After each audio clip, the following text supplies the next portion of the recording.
from Hipo Hyfryd. Have I said that? I don't think I'm saying That's that brilliant. correctly. Yeah. So can you tell us a bit about your company? Yeah, it's it's a workers' cooperative and it's vegan, completely vegan as well. But our main aim is to make lots and lots of really high-class chocolate. One of our favourite things is to try to convert recipes that are traditionally dairy-based and then convert them into dairy-free. So we've got white dairy-free chocolate. We're working on the moment on a vegan version of a Bounty bar, and then we've got something called the most beautiful one, something called an arabe chocolate, and it's a combination of white chocolates with pistachios, almonds, and it's just blended. It's almost like a marzipan-y type as well. It's just that's beautiful. Yeah. Wow. But that's taken me.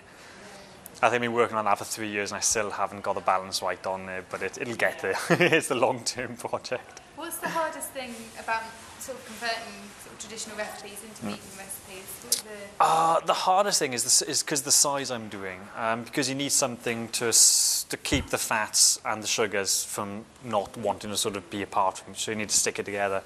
And because I make stuff on such small quantities, it's very tough to get that to happen. If you use big quantities, just chuck shitloads of stuff in there, but it's a bit harder. But that's pretty much it. It's just making it stick. And why did you sort of want to set up a vegan company? What was the sort of motivation behind that? Well, I'm vegan myself, and it always frustrated me that people would have this really ridiculous image of what vegan food was and what you were allowed to eat. And as I turned vegan, I suddenly realised the massive expansion in my diet just exploded, and chocolate suddenly became an issue because most chocolate, to be fair, is a little bit shit, especially commercial chocolate. So I really wanted to work with Belgian-based chocolate and the traditional Belgian recipes to bring quality chocolate back into our diets, and British non-vegans as well, because a lot of our customers are actually non-vegan, and they taste quality food, and that's the driving force for me, is to bring good quality stuff to you. And I have no idea why you asked me, so I'm just rambling now. You're going to be doing a demonstration later on, aren't you? So what are you sort of going to be showing people? When I first started the business, I was working on this recipe that was essentially really basic, 2 parts chocolate and 1 part water. And that was the recipe I worked on for about a year.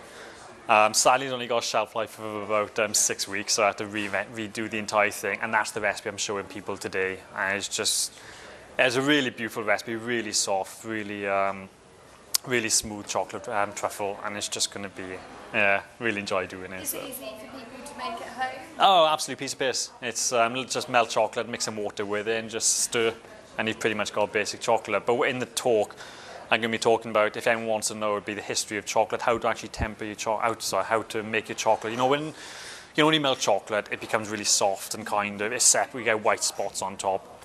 Well, there's a way of, it's called tempering. There's a way of actually processing or tempering your chocolate to get that beautiful snappable quality.